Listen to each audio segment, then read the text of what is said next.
Hello, and welcome to Warhammer 40k's Grim History from the Beyond. I'm Zeckthar, And I'm Yuksen. and we are the chroniclers of all that was, and all that will be in the 41st millennium. We've seen the rise and fall of many empires, yet for the next couple of months, we will be discussing the greatest disaster in the history of the Imperium of Man. That's right, folks, the Horus Heresy. Indeed. Now, this will be interesting because instead of covering a particular faction, we will be following a timeline. Starting from the Great Crusade, we will end at the Siege of Terra. That's right, but before we start, if you like our stuff, feel free to follow, like, comment, and subscribe. And if you really like our voxes, feel free to join our membership program, like Sir Benderbyington, our very first member. Quite right, brother. And thank you to our newest member, Hermes Shkirty. Well, what are we going to talk about today, Zeckthar? Well, this week we'll be discussing the start of the Horus Heresy, with the culling of Istvaan III. Now be warned, folks, this is one of the most important parts of the Horus Heresy, so we would be remiss if we didn't slow down a bit and try to give you the whole scope of what was happening. What my brother's trying to say is this one is going to be a wee bit longer. But don't worry, it won't be as long as Cadia stands. Indeed. Well, let's get started with taking a look at the Primarchs, who's joined Horus's side and why. Fulgrim was turned to chaos through both the Blade of the Lair and Horus's persuasion. This is a very broad and skimmed explanation, and if you want to know more about Fulgrim's fall from grace, you can listen to my brother's Vox on it. What is it called again, brother? It's called Fulgrim's Fall from Grace, Yuksen. Thank you. Mm-hmm. One distinct lure that led him to following the chaos god Slanesh was the promise of himself and his marines reaching complete perfection. Ingron, on the other hand, was much easier to convince. He was already consumed by bitterness and resentment to the Emperor, and when Horus approached him, he heavily leaned upon the anger and even said the Emperor was weak and needed to be replaced by someone stronger, such as Horus. And then there was Mortarion, an individual who already showed more loyalty to Horus than the Emperor to begin with. He still hadn't forgiven the Emperor for denying him the chance to earn his final vengeance against Necker. To sway Mortarion, Horus revealed that he knew that the Emperor had dealt with the powers of the warp to gain the knowledge needed to create the Primarchs. He pushed that the Emperor was in truth a sorcerer, not much different from the High Overlord Necker on Barbarous, Mortarion's hated adopted father. I know he's laying it on a little thick here, but as we discussed, he does speak some truth. A little. But anyway, sorry. Carry on. Horus promised that if Mortarion joined his cause and supported his rebellion, they would cleanse the Imperium of the Emperor's taint and build a new regime free of their Gene Father's lies, manipulations, and deceit. Now, having turned these Primarchs to his side, he just needed anyone who would remain loyal to the Emperor eliminated from his and their chapters. And almost as if a gift from the Chaos Gods themselves, an astropathic transmission from Istvaan III reached the Death Guard, saying that the people on the planet had risen in religious rebellion. I mean, it was a perfect opportunity to be able to both amass those forces loyal to him without suspicion, and also rid both his and his allies' legions of those loyal to the Emperor. Better yet, the Istvaan system's distant location in the Ultima Segmentum and the prevalent warp storms made it a perfect screen for the dark deeds that were to come. And orders were given for 4 Space Marine legions, the Death Guard, the Emperor's Children, World Eaters, and the Warmaster's own Sons of Horus, to rendezvous at the Istvaan system. Their approaches made to bypass the warp storms, which raged to the galactic southwest of the system. Horus took this opportunity to use his authority as Warmaster and move the forces of the Imperial military as game pieces on a board of regicide to the configuration of his choosing that would be most advantageous once his revolt began. Fulgrim was delayed in coming to the Istvaan system, But the sizable task force of Emperor's children, led by Lord Commander Eidolon, made the rendezvous and formed up with the rest of the Imperial fleet as it closed on Istvaan III.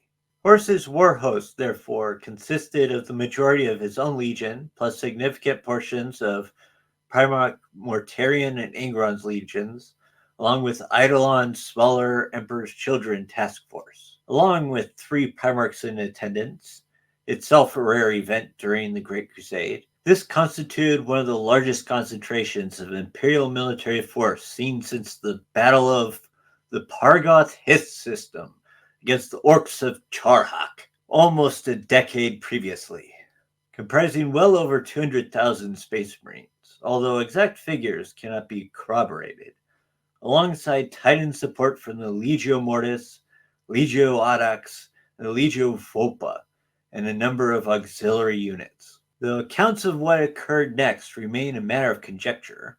It seems apparent that as Istvaan III was surrounded by the Imperial Warfleet, Horus met with the 2 Primarchs and Lord Commander Eidolon on his flagship, the battle barge Vengeful Spirit.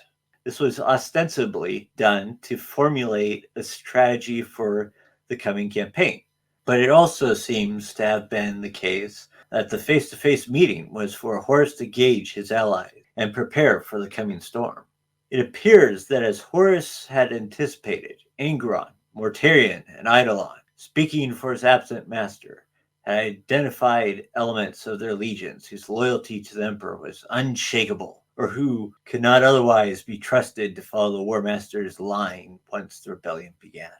These loyal Space Marines would pose a great threat to Horus's conspiracy if they were not dealt with immediately.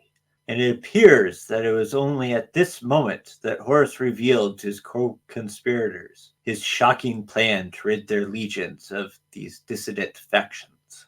Those sections of the 4 assembled legions whose loyalty to Horus could not be guaranteed, approximately 1/3 of each legion, were commanded to prepare for an assault on the planet beneath and would form its core.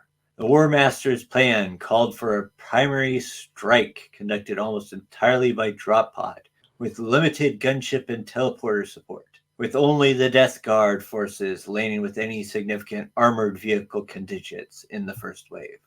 So separated, and with no means of escape off the planet, those loyalists who did not die in the taking of Istvaan III would discover to their horror that Horus planned to make it to their graveyard at all costs. And so, what I'd like to call the Great Purge on Istvaan III was set in motion.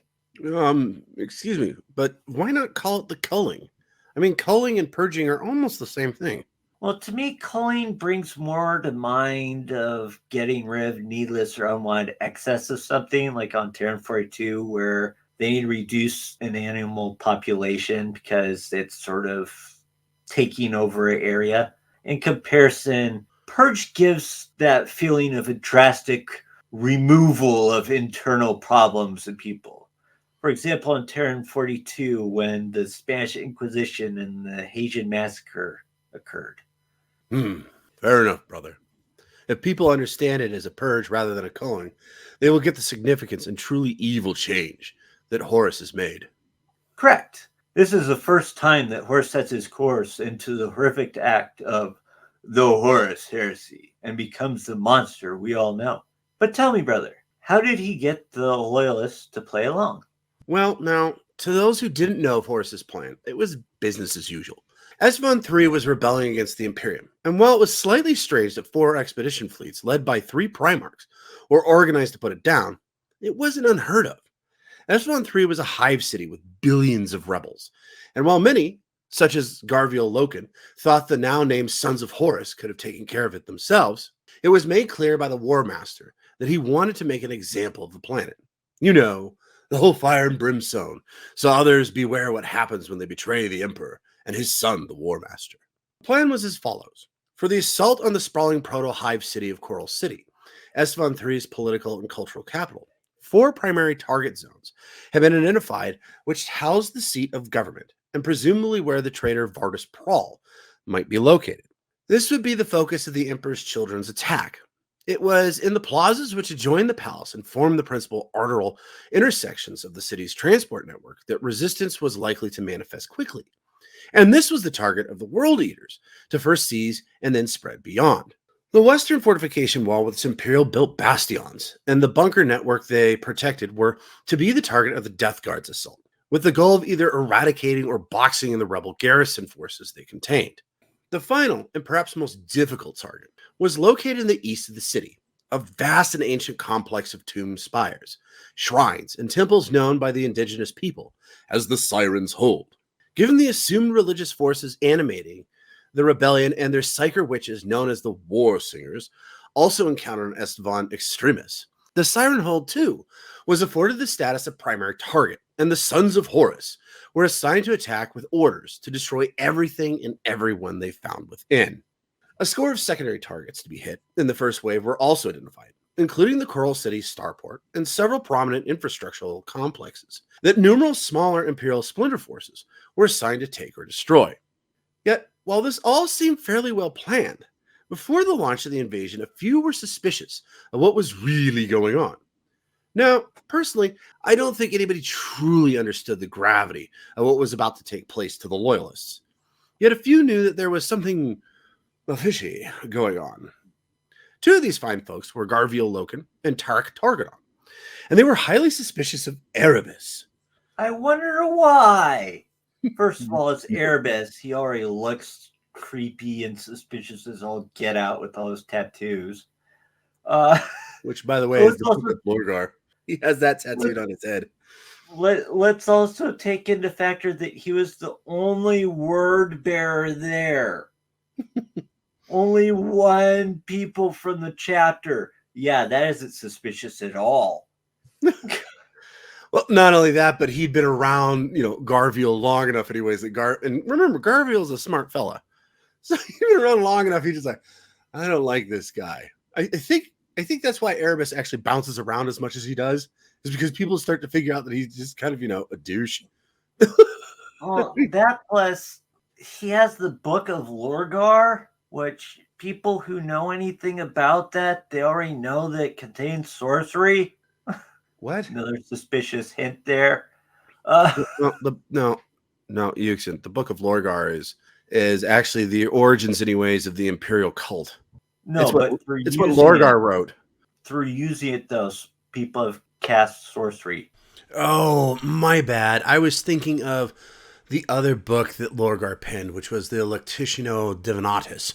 That was the one, anyways, that claimed the Emperor was a god. Sorry, my bad. But regardless, Erebus, who was remaining on the Vengeful Spirit, they told Iacton Cruz, third captain of the Sons of Horus, who would not be part of the ground assault, to watch over a few of Garviel Loken's friends, which my dear brother will discuss when we get to what takes place in space.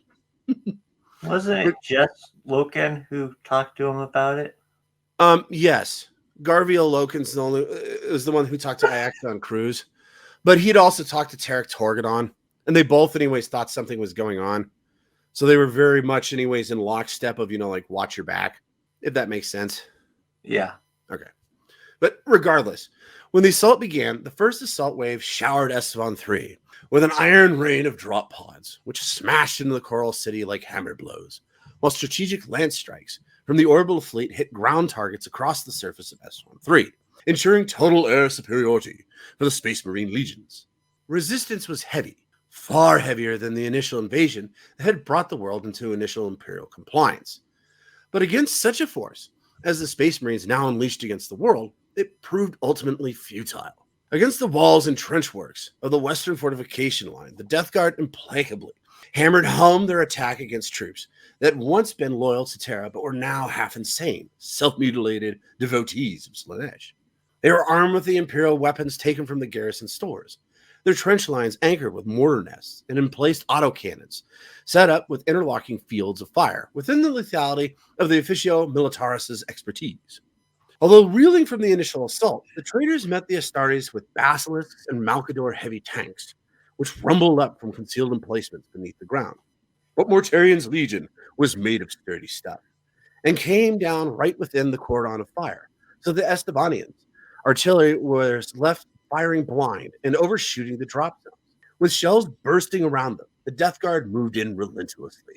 Terminators and heavy support squads toppling gun towers and punching their way into bunkers, while tactical squads stormed trench after trench, sweeping them of life with methodical volleys of bolter fire. The close barrage from both sides of the wall soon took its toll.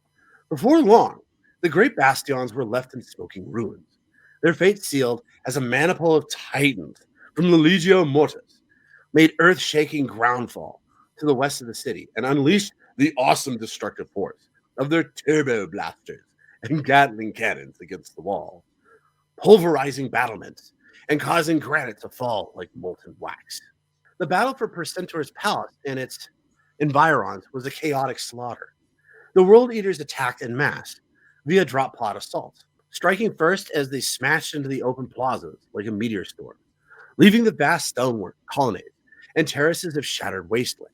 As thousands of the World Eaters poured forth, they killed everything in their path, overwhelming the disordered garrison troops in a tide of howling violence, cutting down hundreds in mere minutes as they spread out like a swarm of devouring insects.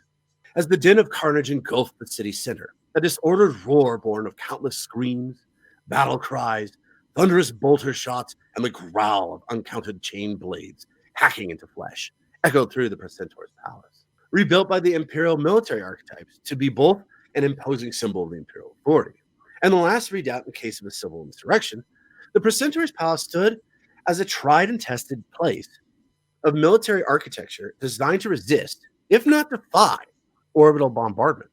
The cordon of defense from the Precentor's palace was built as proof against direct ground assault. It was a defense that the Emperor's Children attack plan fully intended to circumvent. With a precision landing vector few legions could have matched, the Emperor's Children wave of Astartes landed directly on their target, clustering around its sprawling scatter of entranceways and admission halls. With speed and ruthlessness bred during the intensive training and pre-planning the Third Legion was famed for, the Emperor's Children, already on top of the inner defenses, fought their way into the Precentor's palace from a score of entry points against fierce resistance. All the while, dreadnought siege claws and legionary melta guns hacked and burned new ways in from the level of the domed roof above. Now, across the city, with the sundering force of the claw strike of a great predatorial beast, the sons of Horus drop pod assault descended upon the Siren Hold. Larger than the precincts of the Precentor's palace, the Siren Hold was a scatter of great irregular conical tomb spires. Scattered and under heavy fire from the outset, the sons of Horus nevertheless rallied to the attack with their customary discipline and battle lust. And the Siren Hold quickly became a torturous, multi-storied killing ground, filled with shrapnel and smoke. It was here that the Estivanian war singers made their first appearance in strength. These psycho witches were able to manipulate sound by the means of strange relic technology to take to the air and surround themselves with bubbles of shielding sonic force. Their screaming songs were able to shatter the ceramite armor of the Space Marines and rupture the flesh and powder the bone within, and drove the warrior cultists that defended them to inhuman levels of fanaticism, so that they hurled themselves at the sons of Horus, heedless of the shredding bolter fire that met them.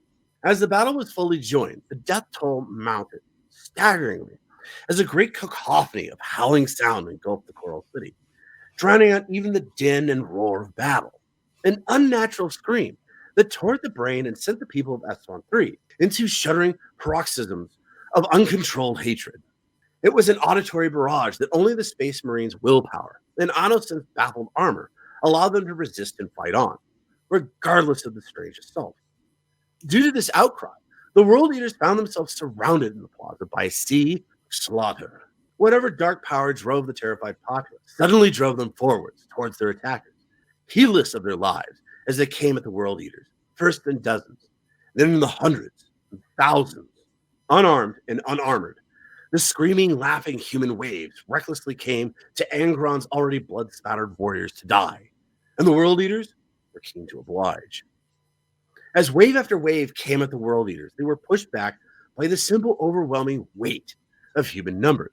Warriors fought back to back, sending frag grenades into masses of densely packed bodies and hacking and slaying until the ramparts were covered with dripping meat. The 12th Legion's heavy support squads ran their weapons dry, cutting reaping swaths through the onrushing crowds with their heavy bolters and missile launchers, and the tangled warrens of the Siren hold, and their inner walls of Percentor's palace. Victory was being clawed from the enemy a meter at a time, but not without cost.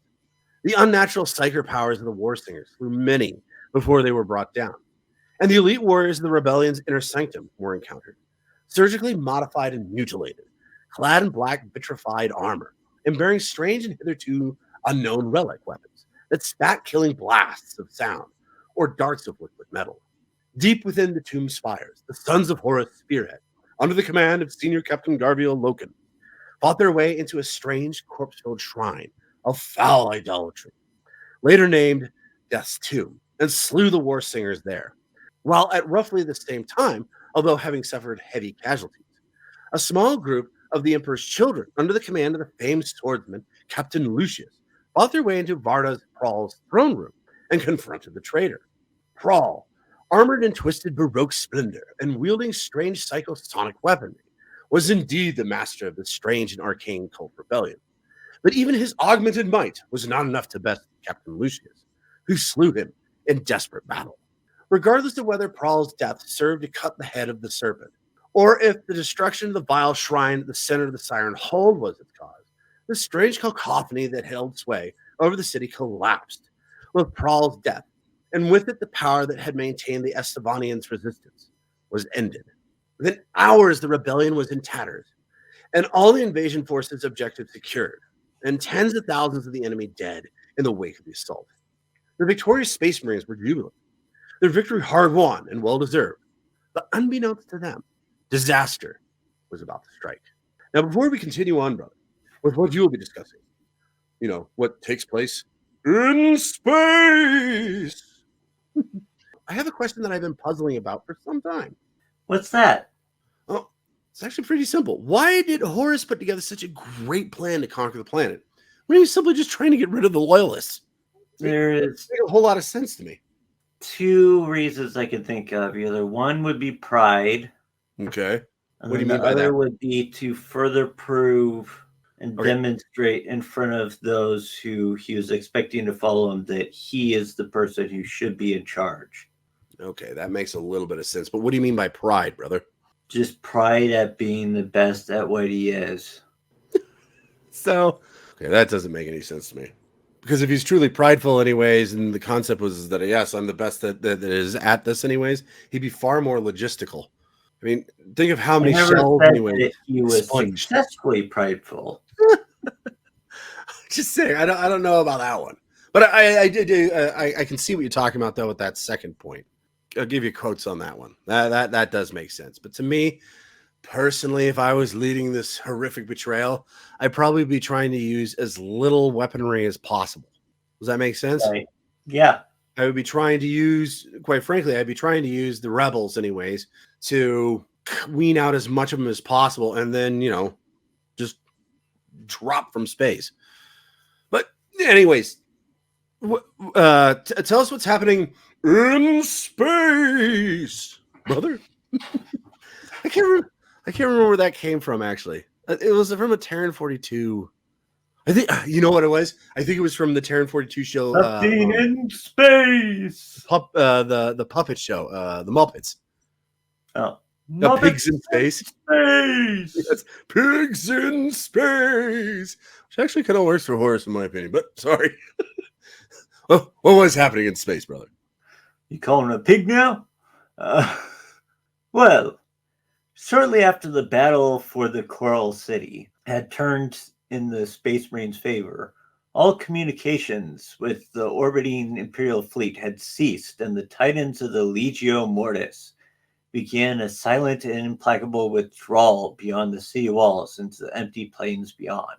With inexorable slowness, the great battleships and battle barges of the combined fleet, the Vengeful Spirit, Firebird, and Tronius, Killing Star, Indomitable Will, Contemplative Spite, Warchild, and Conqueror, descended into low orbit and began saturation bombardment of the planet. Orbital bomb racks bloomed in tiered decks of macro cannon batteries and unleashed torrent after torrent of shells down into Istvaan III's lower atmosphere. The deadly cargo carried by these munitions was the Life Eater virus, one of the most terrible Exterminos-class weapons in the Imperial arsenal, and a weapon whose use only the Warmaster and the Emperor could have commanded. Dispersed by concussive charge from 1,000 exploding munitions, the Life Eater virus began to work in moments, infecting and destroying and rapidly spewing necrophage, which turned every living thing it came into contact with into sickening liquid rot. Ugh. In minutes, Sounds quite 8 nasty, billion sir. souls lost their lives.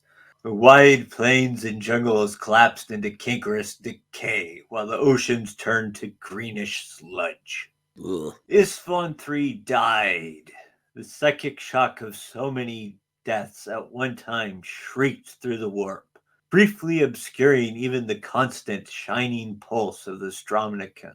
But the destruction was not over. An entire planet's worth of decaying matter encompassed the atmosphere of Istvaan III in a thick shawl of combustible gases.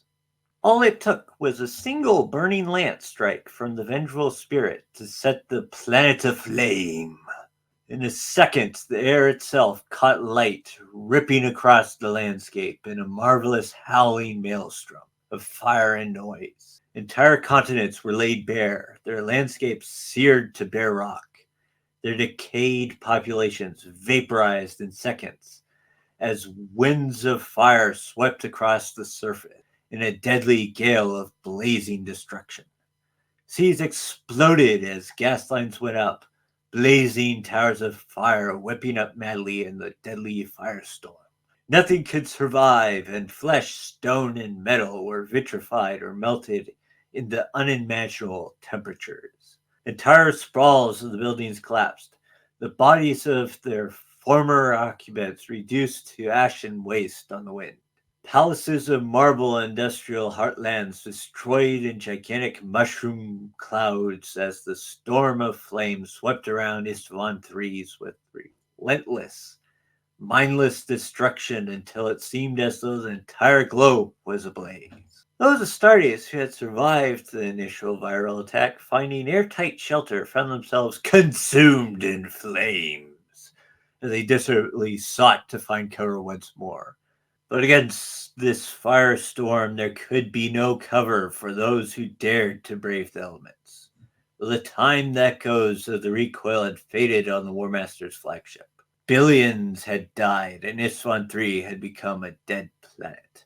And so Horus had at last declared his hand and openly defied the Emperor, and so consigned the galaxy to civil war. He had also planned that the virus bombardment would destroy a host of space marines. He could not trust to fight for him in the coming struggle with the Emperor. But as was soon to become apparent, his plan had failed. You see, even before the first treacherous blow was struck, Horus's grand plan had, unknown to him, begun to unravel. Before the virus bomb fell, the impending atrocity had been discovered by several Astartes among the orbiting fleet who remained loyal to the Emperor and their comrades and who resisted. Chief among these was Battle Captain Nathaniel Garrow of the Death Guard, a Terran veteran and one of the original recruits of the 14th Legion. Garrow acted swiftly, rallying loyalists to him and successfully commandeering the Death Guard's heavy frigate Eisenstein. What? He commandeered it? I thought he was in charge of the ship. Quite right, Zeckthar, but it makes sense to say commandeered it simply because he went against orders from his Primarch. Ah, okay. Sorry. Carry on. Because elsewhere, amid the Emperor Children's fleet, Captain Saul Tarvitz, a line officer of his legion who had long harbored deep suspicion about his comrades' growing secrecy and unorthodox actions, had uncovered the truth of the coming betrayal mere minutes before the onslaught was to begin. Powerless to prevent what was to come, Tarvis stole a waiting Thunderhawk gunship and descended to the planet's surface, carrying his own warning of the horror that was about to be unleashed. Now, during the opening stages of the first assault wave, the Eisenstein picked up an unscheduled movement in their battle sector. They received a signal from another ship leaving the confines of Lord Eidolon's ship, the Andronicus, from the Emperor Children's Legion. At first, they thought that it might be the insufferable Lord Commander Eidolon, making an unscheduled mission flight down to Istvaan III's surface, eager to take part in the glory. But they soon realized that the lone craft was a Thunderhawk, and behind it, a cluster of Raven interceptors were in an attack delta formation. Garo, confused by this turn of events, received a message from the Andronicus, ordering it to destroy the Thunderhawk on sight, as it was acting against the Warmaster's commands and was to be considered a renegade. At the same time, the Eisenstein also received a message from the Thunderhawk. The occupant was none other than Garo's honored brother, Captain Saul Tarvit. Garo's mind was awash with confusion. O rogue Thunderhawk, the signal from Eidolon, incredible command to terminate the fleeing vessel and the ranking Astartes officer aboard it. Garo wondered if it could be true that Saul Tarvitz had indeed turned renegade. If it was possible for Istvaan III's Imperial Governor Vardis Prahl to turn against the Emperor, then perhaps Astartes might do the same. Tarvit's next message was a dire warning telling Garo that the entire Istvaan operation was treachery. Horus has betrayed the Emperor. The fleet is going to bombard the planet's surface, and the Astartes upon it will fire his bombs. Nah. Tarvit swore on his life that he would not lie to his honor brother. Every Astartes on Istvaan III was going to die. Saul Tarvitz was Garo's sworn honor brother, an oath sworn on the bloody fields of the Preaxor campaign, when they had shed blood and stood shoulder to shoulder through the entirety of the bloody, ill-fated war that had seen many of their most beloved brothers killed. Tarvitz had earned Garo's loyalty and proven to him that for all the reputation of Fulgrim's Astartes as overconfident peacocks, there were men among the ranks of the Emperor's children that embodied the ideals of the Imperium. Coming to a quick decision, Garo acted of his own volition and ordered the Eisenstein to destroy the Thunderhawk. But in actuality, he altered the firing coordinates so that the frigate destroyed the lead Raven interceptor, whose explosion caught the interceptors in its wake, due to their close formation. As Tarvit's Thunderhawk was close to Istvaan III's atmosphere, he used the sensor disruption to slip away. Garo's men had just witnessed their commanding officer disobey a direct order from their superior. This was a dereliction of duty, grounds for severe chastisement at the minimum. If the Warmaster learned of the battle captain's insubordination, it would taint them, the entirety of the Death Guard Legion. Nevertheless, Garo ordered his ship's crew to contact the Andronicus and informed them the rogue vessel had been destroyed, and the explosion had claimed their pursuit ships as well. Though some of his men were made uneasy by the battle captain's actions, Garo explained to them that as an honor brother, Tarvitz only spoke the truth, and in his words were no falsehood. Tarvitz flew down to the doomed world to warn the loyalists trapped there of the impending slaughter. In this, he was instrumental in the survival of the loyalists through the virus bomb attack, and in mounting a cohesive defense against the traitor attack. And in this, perhaps, also ultimately contributing directly to the outcome of the wider war. Garo soon saw the larger picture. The sheer horror of it echoed inside his thoughts. Betrayal. The idea of it made him go weak. And with that realization, there came another. If Horus had prepared this treachery, then he had not done it alone. It was too big, too monumental, an endeavor even the Warmaster to have managed by himself. Garo realized Horus's Primarch brothers would have taken part in this treachery as well. Angron, ever ready to take any path that led him to more bloodshed. Fulgrim, convinced of his own superiority and perfection overall. And Mortarion himself, in secret conspiracy with the Warmaster due to an old grudge he had long held against the Emperor. To compound matters further, Garrow's housecarl arrived on the bridge of the Eisenstein and informed his lord that Grulgor and his warriors were loading the main guns with life-eater virus bombs. With only apothecary Voyen, Battle Brother Sendek, and his housecarl, Garrow confronted Commander Grulgor and his entire command squad and a handful of naval crew.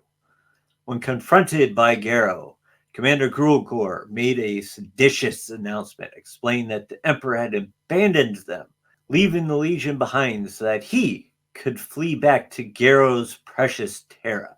He had sold off the Space Marine Legion's birthright to a council of weak-willed fools and politicians, taken civilians who had never known hardships or the kiss of war, making them lords and lawmakers in the Primarch's stead. Grulgor claimed the Emperor held no authority over the Death Guard. Only Horus and the Death Lord could command them. What they were doing on Istvaan III, they did by the will of Horus and Mortarion. The three loyalist Astartes and the human housecarl leapt at their foes with righteous fury. During the ensuing melee, the housecarl saw Commander Grulgor taking aim with his bolt pistol at Garrow while he was preoccupied fighting off one of his men. Realizing the immediate threat, Aaron instinctively fired his stub gun. His shot released an instant before Grulgor's finger tightened on his trigger. The stub bullet from the handgun struck the frame of Grulgor's bolt pistol, ricocheting off a girder near Garrow's head. Reacting with preternatural speed, Grulgor turned and threw his combat knife at the housecarl, mortally wounding him. But Grulgor's errant bolts presented a new threat, as they had ricocheted off the metal bulkhead and into one of the virus warhead spheres, releasing its deadly cargo. Using the last of his ebbing strength, Aaron launched himself forward and hit an emergency release switch. Garrow flung himself under the closing blast shield door, landing hard and rolling out to where Voyen and Sendek were crouched in the next compartment. The hatch was proof against the virus. The housecarl had saved their lives as well as the ship, but at the cost of his own. Grulgor and his warriors suffered the lethal effects of the life-eater pathogen and died screaming in agony. After the altercation, Garrow explained to the rest of his 70 Death Guard warriors on the Eisenstein about his confrontation with Grulgor and the virus bombs. He also told them that Grulgor's declaration against the Emperor and the horrifying results of the ensuing melee on the gunnery decks. He explained to his horrified warriors the entire truth. Grulgor and Eidolon were not two errant souls pursuing some personal agenda, but soldiers in a war of betrayal that was about to unfold. What they had done was not of their own volition, but under the orders of the Warmaster himself. Horus, with the support of Angron, Fulgrim, and though it sickened him to say it, their own Primarch Mortarion had done this. Yet as Nathaniel was taking hold of his ship, other ships in the Warmaster Armada were dealing with similar problems. During the orbital attack, at least one torpedo monitor, the Ducrot, remained in Loyalist hands and turned its firepower on the traitor warships in a futile attempt to interdict the bombardment, destroying several escort ships and inflicting significant damage on the battleship Killing Star before it was ripped apart by traitor fire. Having refused the order to surrender, the Mechanicus Ordo Reductor Gallius Xerxes 977, a vessel that had joined the fleet late and was not part of Horus's plans, also had to be shot down at considerable cost to its attackers, its disintegrating hulk descending into Istvaan III's burning skies and lost amidst the flames consuming the world. As this was occurring on the fringes of the fleet cordon, the heavy cruiser Sunstone was the scene of a protracted onboard struggle. Here the sworn lifeguard of the Terran plenipotentiary, the renowned Duke Mortimer, turned what should have been a simple takeover of the ship by a delegation of the Emperor's children and the assassination of the Council of Terra's primary representative to the Great Crusade into frantic deck-by-deck battle for control of the vessel. It is not known what was to finally occur aboard the Sunstone, but as the firestorm raged on Istvaan III below, the Terran warship suffered a catastrophic detonation in her forward magazine, leaving the Sunstone a splintered wreck. As this maelstrom of confusion and destruction was unfolding, Captain Garrow knew he must somehow make good his escape and bring the word of Horus's perfidy to the Emperor. But Garrow knew his lightly armed frigate was no match against the powerful capital ships of Horus's blockading fleet. At the time, the Eisenstein was close to the rear edge of the fleet pattern. The ship's captain took the liberty of informing the fleet master's office that they were suffering a malfunction in their titillary fusion generators. It was standard naval procedure for a warship under those circumstances to drop back from the main fleet formation to prevent other vessels from being damaged in case of a cascade failure and core implosion.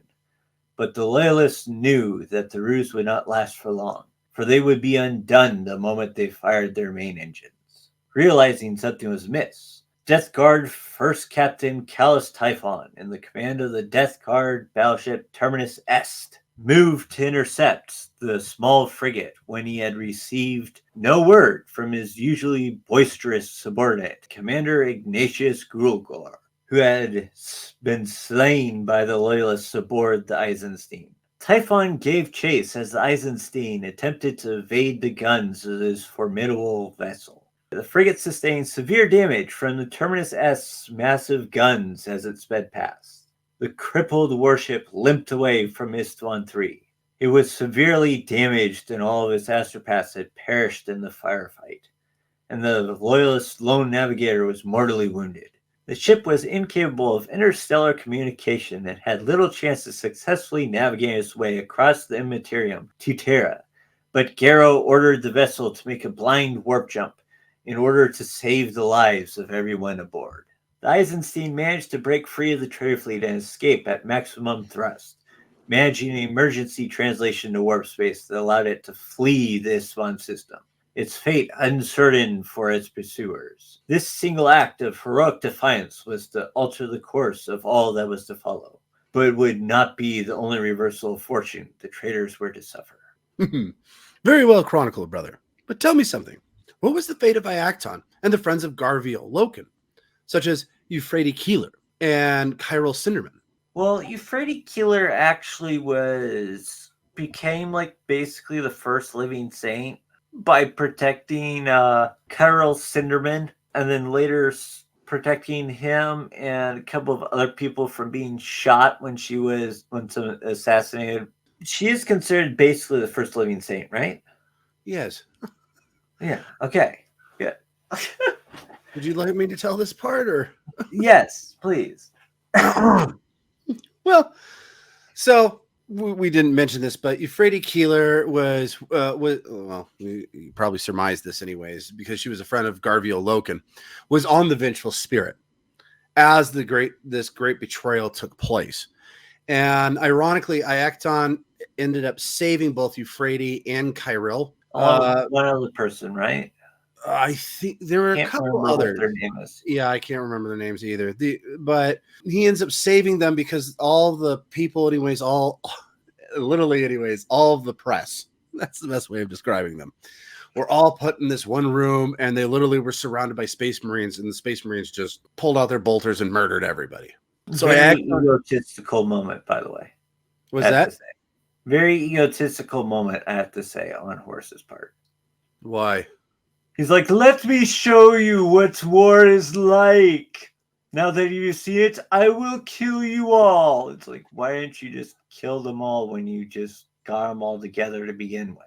Well, I think at that point, anyways, he's truly gone, to the dark side. This is just like, this is the last thing you're going to see. See my power before you perish. I think it was more along the lines of the last thing you see, anyways, is the falling of the Empire by me. And oh yeah, after this, anyways, we're going to kill all of you, and they did. The only ones that survived, anyways, the ones that Iacton saved. And then he gets into, if I recall right, a Thunderhawk, and then he another one away. got taken. Yeah, he sneaks away and he actually ends up with these people on the Eisenstein. So they're the ones that actually end up escaping with the rest of them. This also, by the way, is not the end of Garrow's story. He doesn't just, disappear straight into the warp. He actually ends up being found by the Imperial Fists and taken to Rogel Dorn. And like we mentioned before, anyways, Rogel Dorn was so shocked about this, he didn't believe Garrow, which causes a bit of problems. If I recall right, anyways, I think Dorn slaps him across the room with a backhand. But eventually, anyways, he realizes the whole situation. He brings them all back, anyways, to Malkador the Sigillite. And then, if you want to know more, by the way, about Garrow, you can go ahead and check out my Vox, Nathaniel Garrow, the first martyr of the Imperial cult. But I think I covered pretty much all of that, what took place, anyways, with Iacton, didn't I? Did I leave anything out? No, you pretty much got it. All right. Well, as you would just probably assume, Horus is about to yet again drop more bombs and just try to eliminate everybody, but something goes awry, which I'll be discussing here in just a second. As the firestorm far below guttered out, as it had been designed to, surveyors' sweeps and aspect beams were eagerly focused downwards from the orbiting fleets with the expectation of registering the charred remains of a dead and lifeless world. But quickly shock turned to rage for Horus. On the planet's surface, nearly 100,000 loyalist space marines, drawn from the sons of Horus, Emperor's Children, Death Guard, and World Eater's legions, had taken Istvaan's coral city with less than a tenth of their number as casualties. Although the full extent of their failure was not yet apparent to the traitors, fully 2/3 of the first wave of the Astartes had miraculously survived the bombardment, thanks to the warning messages they received from their loyal comrades in orbit, like Saul Tarvitz. The Loyalists had found shelter in hastily resealed bunker complexes that had only hours before been taken from the Estivanian defenders, or found protection in the storm bastions of the Precentor's palace, or in the kilometers of catacombs which threaded out from under the Siren hold. Worn just in the barest of time, they had trusted to luck, to training, to war gear and physiology of the Emperor's great design, and they had endured. As the great rainstorms which came after the firestorm abated, communication channels crackled to life, and frantic signals rippled across the surface of Istvaan III, and stabbed skywards, demanding answers, screaming defiance, and spitting curses against those the betrayed had once called brother. Never in the history of the Space Marine legions had there been such a terrible act of treachery and malice, and the Space Marines on Istvaan III were incensed beyond reason. In the wake of the failure of the virus bomb attack to annihilate the Loyalists, matters further spiraled out of hand, even as Horus attempted to reestablish strategic control of the situation, order a second conventional orbital bombardment. Against orders, and perhaps goaded by the response of those in his service, came the wrath of his brother, the Primarch Angron, who took matters into his own hands. Spearheaded by a wave of gunships and followed by a second drop pod wave, the World Eaters descended from their mighty flagship Conqueror, with Angron himself and his chosen warriors at the fore. The Warmaster and his allies could only look on with outrage as the Primarch of the World Eaters made planetfall, with a full 50 companies of his bloodthirsty space marines at his back, landing in the plaza areas to the west of the Precentor's palace, hunting for their own kin, with fratricide in their hearts. Angron roared as he stepped foot onto the blackened bones that littered the plazas like fallen leaves in a winter forest.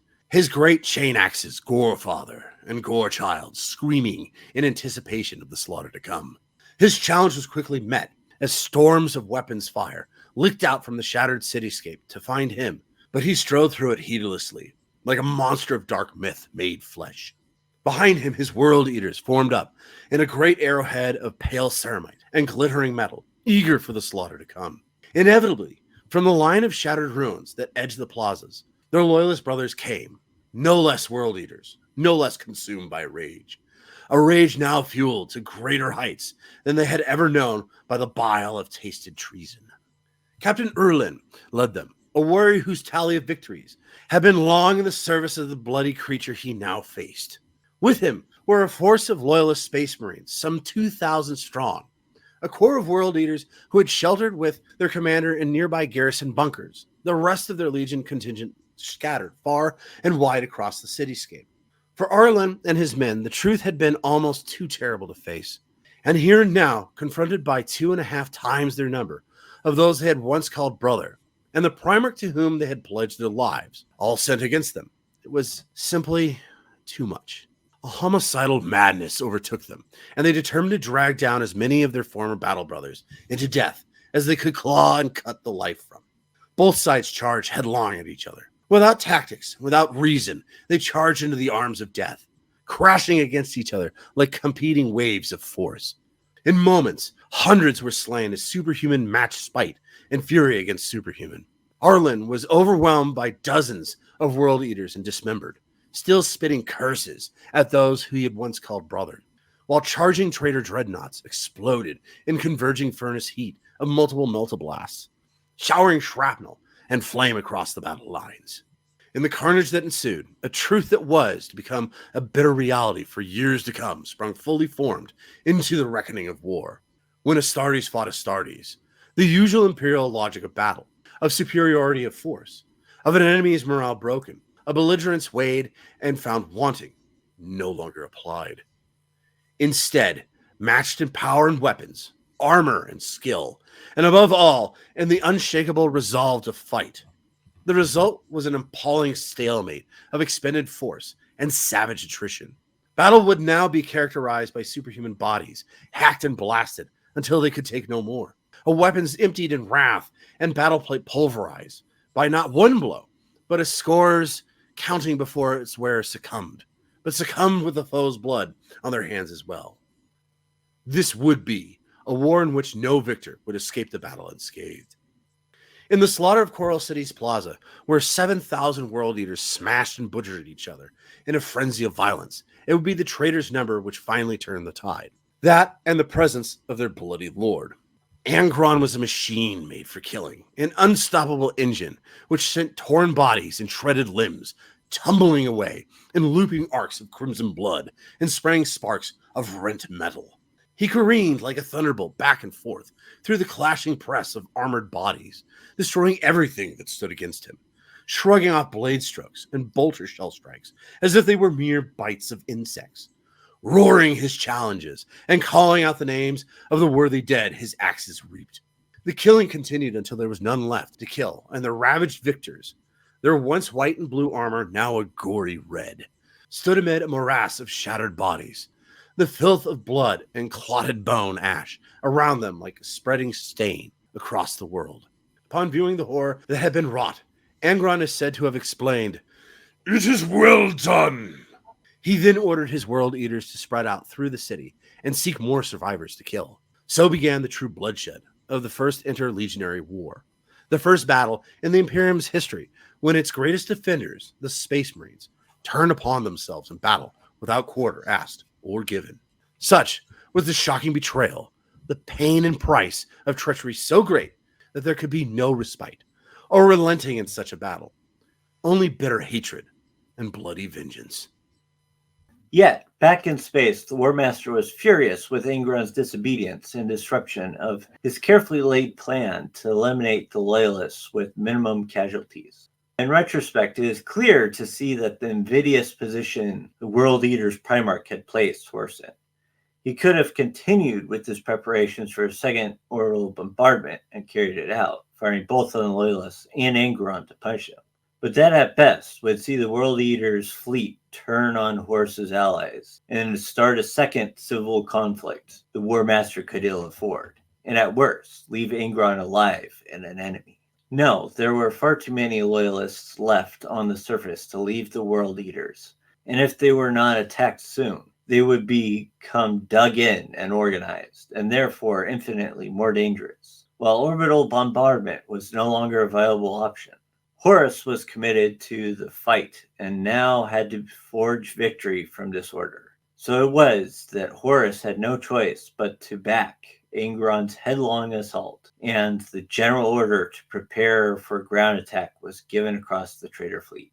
Once the die had been cast for a brutal war on the ground, the arch-traitor Horus appeared to have made a decision to turn the situation to a wider advantage in regards to the loyalty of those that pledged to fight at his side to usurp the throne of Terra.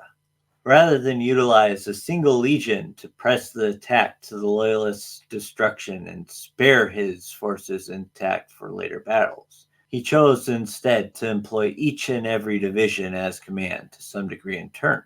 In this, Horus clearly showed his wider grasp of the greater scale of war to come, ensuring every element of his command was bloodied in the field against their former comrades, with the deaths of the Emperor's Space Marines laid squarely at their door.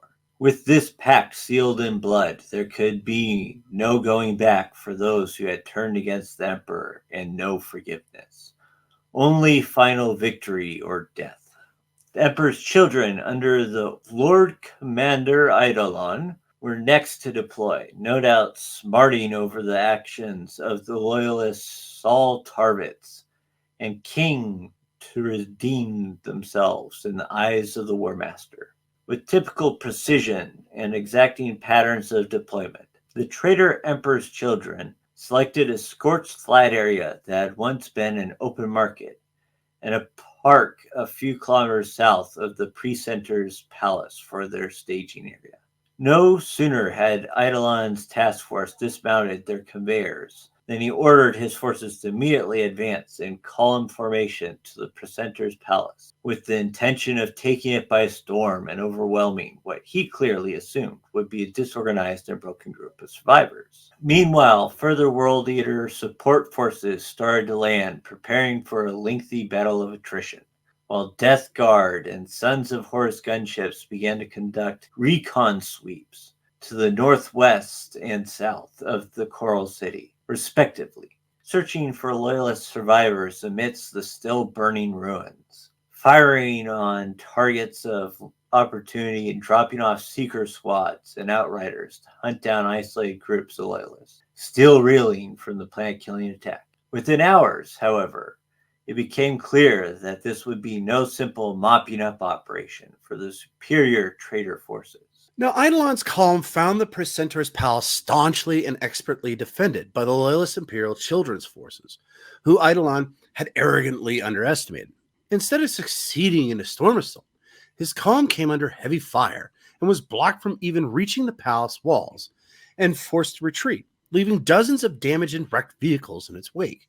Further attempts to send infantry squads through the ruins fell afoul of hastily set up but effective redoubts and prearranged ambuscades, hurling his men back bloodied and without gain. Elsewhere, the use of roaming gunship detachments had proven equally ineffective. Auspex sweeps in the burning tangled ruins could provide no more than a vague indication of the enemy's concentrations, while the vast blasted cityscape was a perfect haven for the enemy to lie in wait and loose missiles and las cannon blasts at the low circling aircraft, the particular vulnerabilities of which were as completely familiar to the Loyalists as they were their traitor attackers.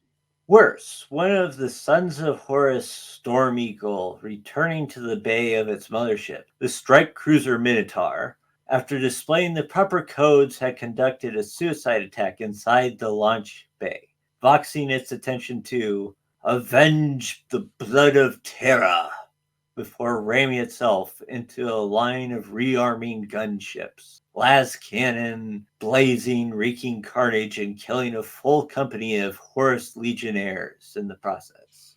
Comm channels and vox codes already switched when the attack began were hastily changed once more, causing further disruption as the Minotaur incident added to a death toll that was already rising rapidly and shockingly in the Loyalists' favor. As night fell, the debris and dust thrown into the upper atmosphere by the planetary firestorm began to descend. Hurricane-force winds drove great torrents of still hot ash through the ruined canyons of the city blocks, while thunderous volleys of lightning played havoc with Vox transmissions and Auspex surveys. Now, needless to say, flight was virtually impossible, and the surface all but cut off from the fleet. While the first stage of the plan, the separation of the Loyalists, had proven successful, the second phase was approaching in mitigated disaster, a fact that must have been readily apparent to the master tactician Horus. Yet even masters of their craft, post-human and human alike, are subject to the whims of chance and action. The virus bombing in Istvaan III had ultimately done nothing more than slaughter billions of innocent bystanders and turn Istvaan III into a hellish war zone of rubble, ash, and storm, which massively advantaged the defender while it vexed the attacker in return. The overconfidence of the Emperor's children had brought failure, and Angron's world eaters had dispersed into the northern city in an uncontrollable and untrackable horde. Probing sweeps by the traitor aircraft had done little but suffer casualties, and revealed the scale of the loyalist resistance and their bitter resolve to fight. The vicious fighting on Istvaan III saw the outnumbered loyalists seeking to equal the strategic odds in their favor by dragging their enemies into conflict in built-up areas and ruined landscapes, where the full strength of their traitor foes' numbers could not be brought to bear upon them all at once. This resulted in running battles through corpse-strewn streets and shattered habitation blocks, blackened by fire and ash. Hundreds of hostile contacts had been flagged right across the sprawl of the shattered city, with particular concentrations identified in the northwestern zones, the Precentor's Palace area, and the lethal tangle of the Siren Hold district. Horus and his commanders must have had no doubt that under the cover of darkness and the storm, the Loyalists were on the move, through and underneath the ruins of the Coral City, through catacombs, sewers, and tunnel networks, consolidating, organizing, and fanning their lust for vengeance to a murderous heat. What was to come was to be a grueling war of attrition, where air power would count for little, and even though Horus had the Titans of the Legio Mortis at his command, he could not risk them in the city ruins while the storm raged, blinding their scanners and defeating their advantage at range. Days became weeks as the tempest went on, all but unabated, and beneath its cover, bitter close-quarter battles were waged between the Loyalists and traitor in the ruined city, the forces almost evenly matched in numbers. The traitors could only reinforce their assault piecemeal, thanks to the storms, and during the worst of the climatic upheaval, were forced into supplying munitions by drop pods, if at all. In the wrecked industrial zones of the southern city, armored columns of Vindicator and Predator tanks made grinding progress, battling block by block against brutal infantry counterassault, and suffering a toll exacted by loyalist snipers and heavy weapon teams hidden in the twisted morass of factory ruins and toppled smokestacks. In the twisting shadows of the Siren Hold, warriors who had once proudly displayed the colors of the Warmaster and called themselves Sons of Horus defaced their armor and heraldry and reclaimed the name of the Luna Wolves once more. Their leader was Captain Garviel Loken, once a hero of his legion and formerly part of Horus Lupercal's inner circle known as the Mournival, we've talked about in length. Singled out by the traitors for his unwavering loyalty to the Great Crusade and its high ideals, Loken had been betrayed to his death on the surface like the rest, but now rose to the mantle of general and leader, coordinating resistance in the eastern and southern sectors of the city and masterminding a mobile defense of counterthrusts and hit-and-run attacks that stopped his erstwhile comrades from employing the lethal encirclement tactics at which they excelled. Again and again, Eidolon's Emperor's children attempted to take the great granite bulk of the Precentor's Palace, only to be hurled back by Captain Tarvitz and his warriors, displaying implacable resolve and tactical excellence in their defense of the shell-shot edifice and its precincts. The palace was now further reinforced with recovered heavy weapons and patch-repaired vehicles claimed from the spoils of Eidolon's first failed attacks. And with the loyalist Emperor's children fought the mighty ancient Rylanor, a dreadnought of the 3rd Legion, and to them he was like an undying icon of past glory, an honor the traitors had so hatefully cast aside. Yes, and if you want to hear more about Rylanor, check out my short vox about the mighty dreadnought coming soon. Oh, really? You're going to do a short box, Yuksen?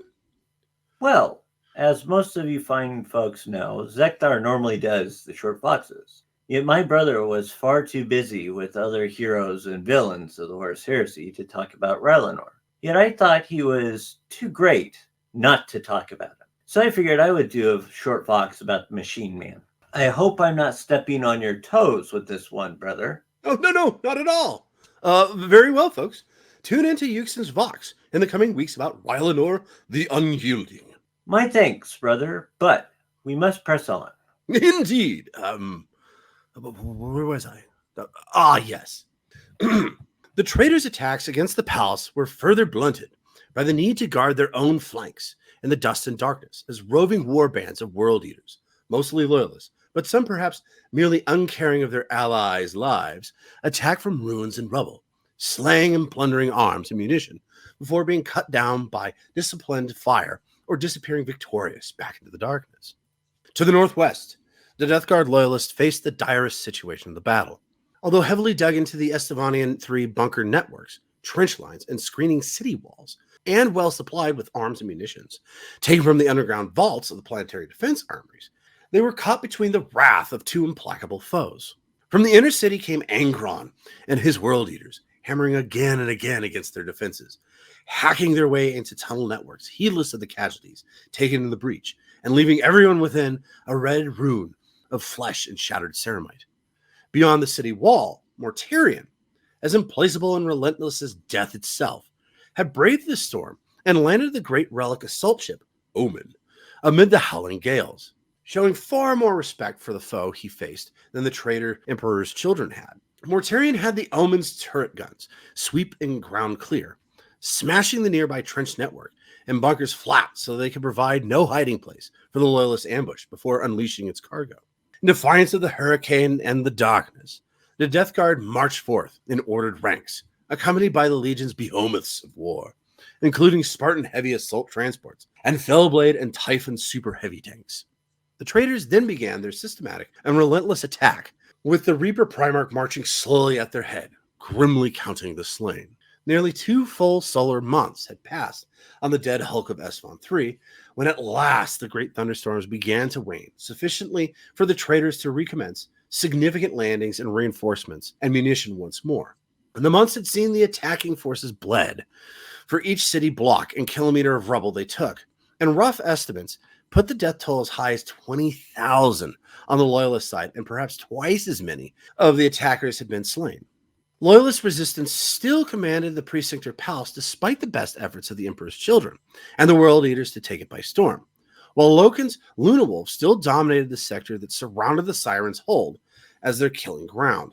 To the northwest, however, the Death Guard's implacable advance had caught the Loyalists between hammer and anvil, and steadily forced those that could not fight their way clear into an ever smaller pocket of resistance. And that noose was tightening. The only reversal for the traitor Death Guard had been the rebellion of some of its heavy siege armor, whose crews bore loyalties to those their Primarch now called enemy, and either refused to fire on their former comrades, or who, in some cases, turned their siege cannon on Mortarion's traitors, or Angron's World Eaters instead.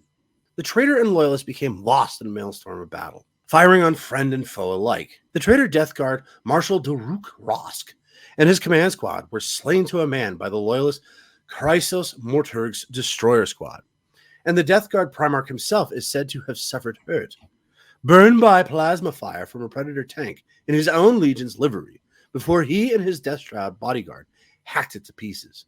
Only by issuing the order to withdraw and regroup did Mortarion bring the debacle to an end, although the respite had brought time for a force of Loyalist Death Guards to escape before Mortarion's grasp tightened again around the Loyalists. As the storms faded, fresh companies of the traitor legionaries, tanks and heavy armor made planetfall on the outskirts of the Coral City in substantial numbers, and the Loyalist Death Guard enclave was the first to suffer as Mortarion poured his legion's strength into the area. The Loyalist armor that they had scrapped together proved no match for the forces ranged against them, and were soon swept aside by Fellblade squadrons and long-range fire from the Titans of Legio Mortis. Now in complete command of the field and surrounding the Loyalists' last redoubts, the traitor Death Guard came on in wave attacks, their tactical squads so densely packed they advanced shoulder to shoulder across the torn-up ground, bolters blazing in unison. The Loyalists did not give up, however, despite the insurmountable odds they faced, manning their few captured artillery pieces until they ran through their munitions, and matching the storm of incoming fire as best they could until the barrels of their own bolters glowed like hot embers, and the barrel shrouds of their meltas cracked and buckled from overuse. It was all to no avail, and the Death Guard Legion overcame the Loyalist barricades and trenchwork like a black tide and drowned them. What few Loyalist survivors remained retreated to their last stand, deep in the lowest reaches of the subsurface defense tunnels, and collapsed the passageway behind them. But the traitors had prepared for such eventualities, clearing the way with vortex charges and Hades drills. Mortarion himself came for his former brethren in the darkness. None survived. Above ground, the assault was renewed in earnest, and the Warmaster unleashed his wrath A Sons of Horus task force of 30 companies strong, led by First Captain Ezekiel Abaddon and his elite Justarian Terminators, landed to the city's southwest with heavy armor support. They immediately set about crashing through the burned and blackened tenements they found there in ever-widening circles, flushing out and destroying any pockets of loyalist resistance they encountered. With the attack now fully underway once more, great orbital conveyors began to land fresh maniples of Titans from the Legio Mortis and the Legio Audax to reinforce those that had sat out the great firestorm and the terrible hurricanes untouched beyond the city, darkening the skies of the west. The tide was quickly turning, and while the Loyalists had held out thus far, the advantage was now the traitors to lose. They had their former brethren outnumbered and vastly outgunned, and were able to leverage their superiority of arms at last. While every dead Loyalist Astartes was now a loss the defenders could not afford. The mathematics of slaughter had now swung decisively in Horus's favor. Still, bloodied but unbowed, the Loyalists prepared to meet their deaths. Against them, the traitors massed in vast numbers, and once the last assault began, the death of the Loyalists was certain. With a balance of power in their favor, the traitor forces prosecuted their attack with renewed vigor, moving through the ruined cities in a thrust towards the Precentor's palace, relying on overwhelming force to overcome any pockets of defense they encountered on their way. Thousands of the Warmaster's Space Marines, Death Guard, World Eaters, and Sons of Horus were on the move, streaming through the landing grounds beyond the broken city walls, in a vast crescent formation supported by hundreds of rhinos, land raiders, and predator tanks. And looming over all came the Titans of the Legio Mortis and Legio Audax, two full battle maniples of Warlord and Reaver battle titans, with a dozen warhounds in support. At their head was the Dias Awry, an Imperator-class battle titan, looming head and shoulders above its brother war engines, striding high above the tallest rune in the city, its footballs shaking the ground, splitting the tortured cityscape like thawing ice underfoot. Against such firepower, nothing could stand, and no sooner was the likely point of resistance encountered than the Titans unleashed their wrath upon it, detonating whole city blocks in clouds of dust and flame, and melting the metal hulks of industrial plants to glowing pools of slag. Such was the awesome power of the Titans' unleashed weapons, as the column advanced, that the vibrant flashes of their weapon fire were visible even through the cloud layer from the orbit above. As they approached the high-sided curtained walls of the Precentor's palace, the Titans were met with the traitor Emperor's Children's force already laying siege in another attempt to storm the vast compound, and being answered in turn with defiant volleys of the Loyalist las cannon and bolter fire.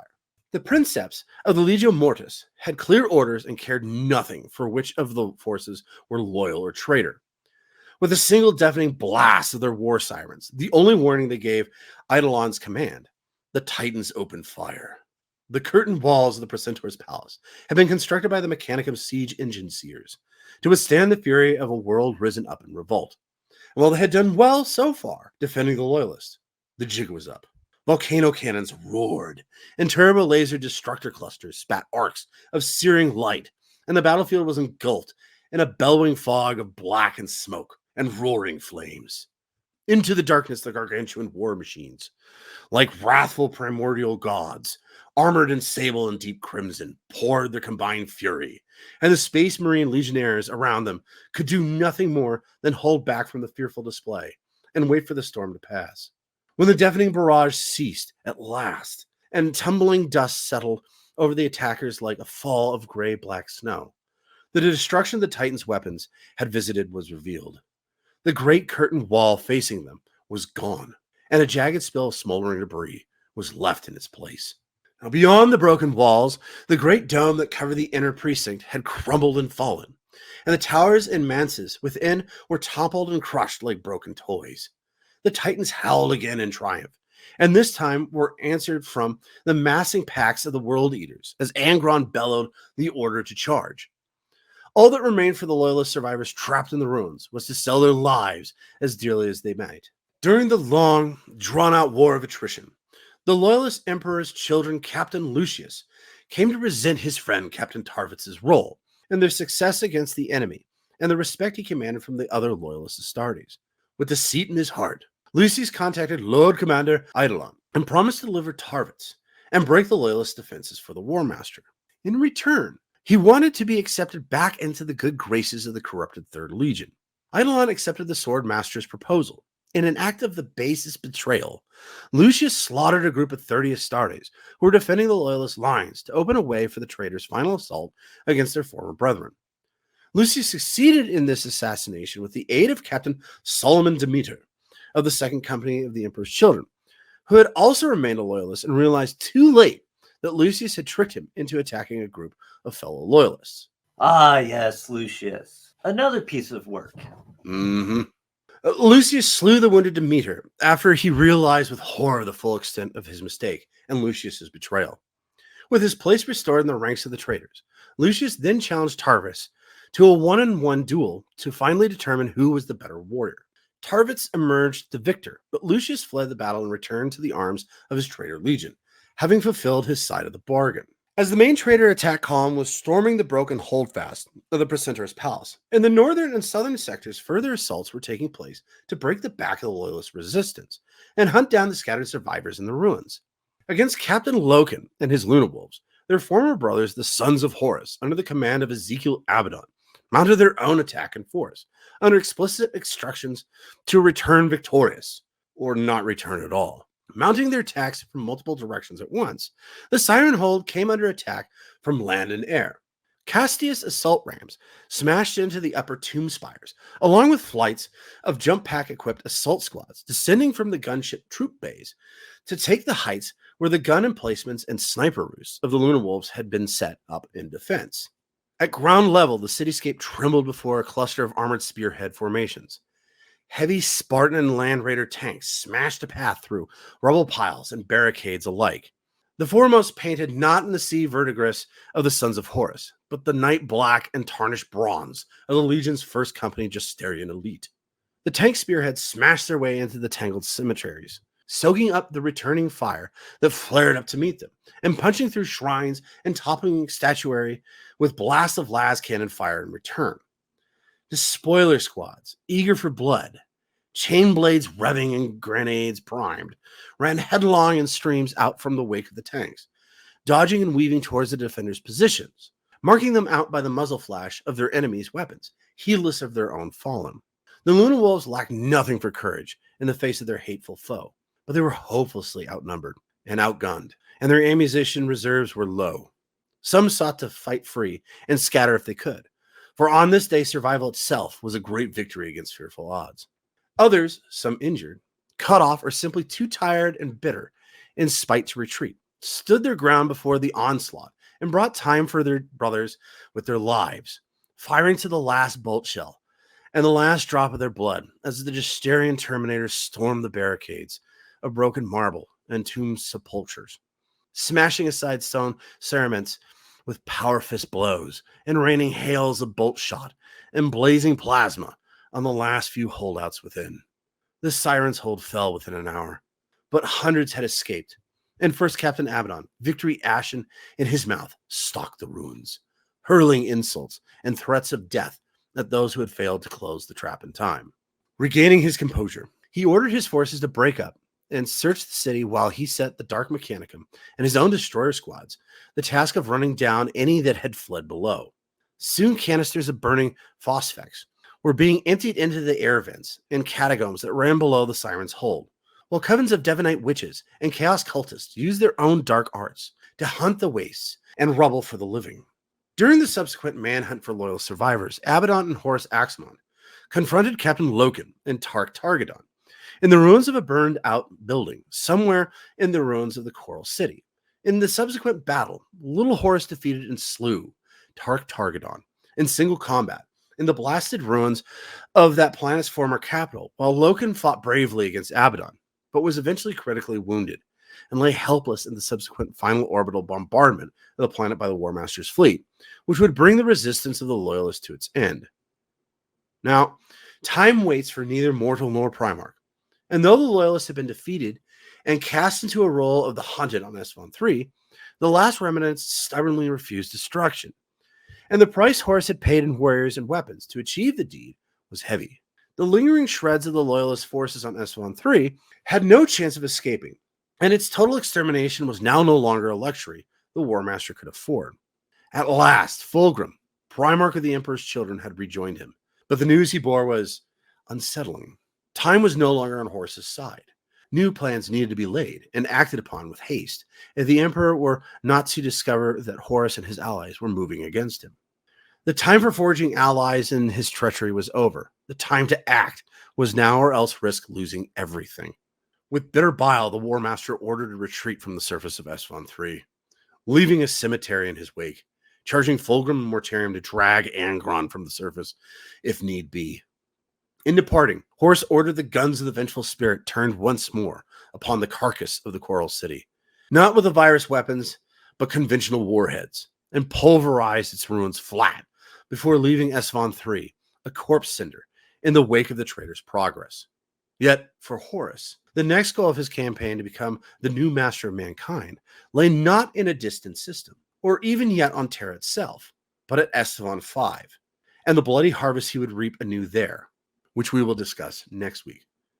But before we go, what say you, brother, on this horrible act of betrayal, the vile villains and noble heroes it produced?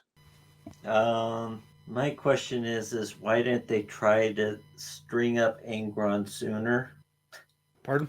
Well, basically, the whole reason why they ended up getting stuck down there is because Angron kept fighting down there. Oh, I believe you mentioned it, actually. Horus was worried anyways that if he actually tried to, bomb the city again, there were two problems. One is that at this point, I don't think a Primarch has been killed yet. Well, okay. Technically. I mean, there are those two legions anyways that we don't talk about, but... Well, we don't even know where their Primarchs are. Yeah, so we don't know what happened there. But, so he didn't necessarily know if the poison would actually kill Angron. And that would be somebody you really wouldn't want to leave alive if you were going to what I'm saying is, why didn't they already attempt to start bringing him back anyways at this point in time? Okay, what time are you talking Before Fulgrim came. I think at that point anyways, the die had already been cast. That was the concept. And they lost so many people anyways, it was a mark more of, vengeance than anything. Well, no, I mean, because remember that storm settles over it, so they can't really drop anything. And then when it finally gets revealed, Horus finds out anyways that, a lot of the people that he left on the ground that were, his allies had died. So all the people up in space at that point anyways, I think we're just looking for blood. And he's like, okay, fine, we'll just do this. We'll just get this done. And then we'll send more people down there. Yep. And then they killed everybody. I mean, the mopping up part, because they end up calling everybody back and blowing up the rest of the planet. Well, okay, they still didn't kill everybody in that case, but that's beside the point. Well, okay, if I recall right, anyways, there was really only like a couple people that survived that. So, by the way, spoiler alert, if you haven't, listened to my short box on Garviel Loken, he survives Istvaan III. The other guy, anyways, that Yuksen will talk about here in the next couple of weeks, Rylanor, kind of survives. He survives. Well, I say kind of because, well, okay, you'll get into it. It's just in your short box. Not only that, but he was kind of alive when he first got there because he's a dreadnought. But anywho, honestly, anyways, I think the greatest hero out of this whole thing has got to be Saul Tarvitz, right? Yeah. If it hadn't been for him, then no one would have known that the virus bombs were showing up. And then he only died because of the bombardment also. Yeah, he ended up escaping until, the bombardment came back down anyways, the second bombardment, and it pretty much killed everybody. But I would also say anyways, probably the greatest villain in this thing, other than obviously Horus, is probably his buddy, Lucius, the swords master. Well, he wasn't really a buddy, though. Yeah, he was. They'd fought together anyways for the last, the first time that you see them fighting together anyways was, I believe, on the planet Nightmare. Very well named planet, by the way, because the things that lived there anyways were truly nightmares. But and that was before Horus's even turned to chaos. They were actually... Yeah, but things were starting to get more and more strained as time went by. Yeah, their relationship was always kind of weird to me because the stuff that I've read about him, anyways, it was like every other line is like they were good friends, but everything in between that was just like, I hate this guy. Yeah, I know. For both sides. So you're like, okay, guys, which is it? You know, I would equivalent it to probably two brothers that, you know, they get along fine, but they're two brothers that are very close. So they consistently fight each other, but they're still brothers, if that makes sense. I mean, that's the only thing I could really think of. Unless, of course, one of the brothers decides that it isn't worth it and decides to kill the other one. Yeah. And in fact, going so far as to say, I will become a traitor and kill that person. Yeah. No, yeah, by that point, anyways, it's probably one of the more despicable acts, anyways, on Istvaan III. And he still loses, which is, let's face it, that is one of the best parts about that. Like, okay, we kind Because here's one of the things about his character is he's identified himself as the best swordsman ever. Right. And then he loses. Well, okay. We did kind of gloss over that. Okay, so the first time he fights Tarvitz, anyways, he does beat Tarvitz, but Tarvitz escapes. And he's sitting, and Tarvitz is kind of interesting because Tarvitz is just like, God, what I wouldn't give if I had a battalion of battle brothers at my back. And then he stops and thinks about it and goes, oh, wait a minute, I do. And so he gets on his box anyways, and he gets a bunch of people in anyways, and they storm the area, and the thing that Tarvitz realizes as soon as he ambushes Lucius, the thing he really pointed about that is that he knows Lucius is a better swordsman than he is. So the concept is hit him, knock him down, and do not let him get back up. Because if you let him get back up, he's going to kill you. So it's literally, anyways, that whole battle. So anyways, he's a better swordsman. He isn't a better tactician fighter. So I mean, like, for instance, what starts the battle when he ambushes him is he literally, if I recall right, he literally throws a grenade at his back. So it blasts him anyways across the wall anyways. And as he's starting to get up, then Tarvitz is literally on top of him, like beating the crap out of him. And the entire time he's doing that, in the back of his mind anyways, is like, do not let him get back up. Kind of thing. It's actually a very interesting duel. There has been, as far as I know anyways, up until this point anyways, there has been two people that have beaten Lucius in bladed combat. Can you guess who the other one was? Fulgrim? No. Garviel Loken. Ah. They were on the Vengeful Spirit, and so in other words, both of the two top people that were loyalists, he lost to. Well, not only that, but the two, anyways, that really think tactically. And I think this is one of the reasons why Tarvitz actually survives his encounter, anyways, with Lucius. It's because he remembers this, because this took place, anyways, way back when, anyways, when okay, so the Luna Wolves on Nightmare. So we're going back to the planet of Nightmare. And this is honestly is kind of gonna have to be the last anecdote. Then we really got to get going. But back on Nightmare, the sons of Horus ended up saving this group of Emperor's children. And when they're back on the Vengeful Spirit, they're all in the training pits. And they're all, training and whatnot. And Lucius shows up, and he ends up fighting a couple of people. And he's like, is there anyone amongst the Luna Wolves that can match me? And Torek, anyways, he goes, well, Garviel is probably the best out of all of us, and he could probably beat you. And Lucius, one of the things that is throughout his career, Lucius has always been egomaniac. He follows after Fulgrim. Yes. He is definitely Fulgrim's son. And Eidolon, and well, the majority of the Emperor's children, I guess. Yeah. How did you describe them anyways? Preening peacocks or something along those lines? That's the way that Carol thought of them. Yeah. Like preening peacocks. Yes. But they get in there, and Lucius is just looking at Garviel anyways, and he's like, oh, can't stand a chance. And Garviel just kind of looks at him flatly, and he's like, I'm going to beat you. Yeah. And Lucius is like, you can't beat me. I'm the greatest swordsman, kind of thing. And he charges him, and he goes to strike, and Garviel just sidesteps and gets in close and punches him right in the face. Lays him out. Yeah. One blow. Just duck, boom. And Lucius, as he's on the ground anyways, he kind of looks up and there's a sword, pointed right at his throat. And he's like, I told you I'd win. Because you never look at the environment. You never think ahead. You're thinking of your sword's craft. Now, mind you, go ahead. It kind of reminds me of a conversation that the Primarchs are having, and Fulgrim's talking with Jagatai Khan. He's like, I bet I could beat you in a duel. He's like, no, I'd win. He's like, how dare you say that? No, I just know how good you are and how good I am. Well, that was the other thing, though, that if I recall right, Jagatai said that was interesting. He's just like, I know how good you are, Fulgrim, and you know nothing about me. Yes, exactly. And that was the big deal. It was like, look, you might think you're a great swordsman, but you don't know me. Yeah. You don't know my tendencies. You don't know how I'm going to react. And okay, I will say this about Lucius: the next time that they fight in the training pits, Lucius does beat Garviel.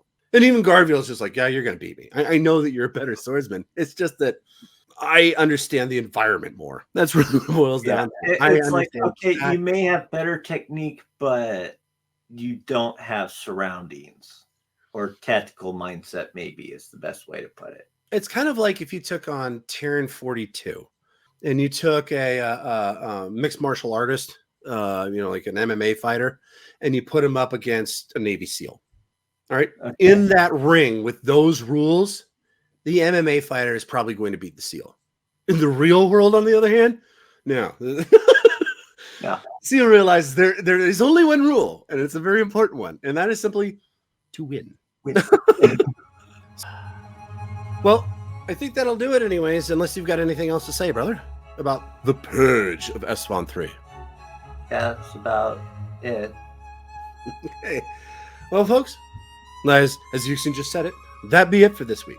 Join us next week as we discuss the worst loss the Imperium of Man suffers in the whole Horus heresy, the Battle of Istvaan III.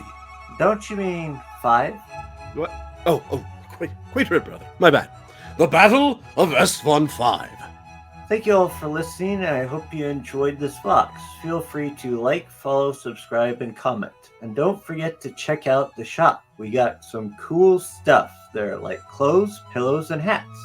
Yeah, and don't forget rabbits, Yuksen. Right, and don't forget the rabbits. Have a great day, and as always, until next time, this is Zeckthar and Yuksen signing off.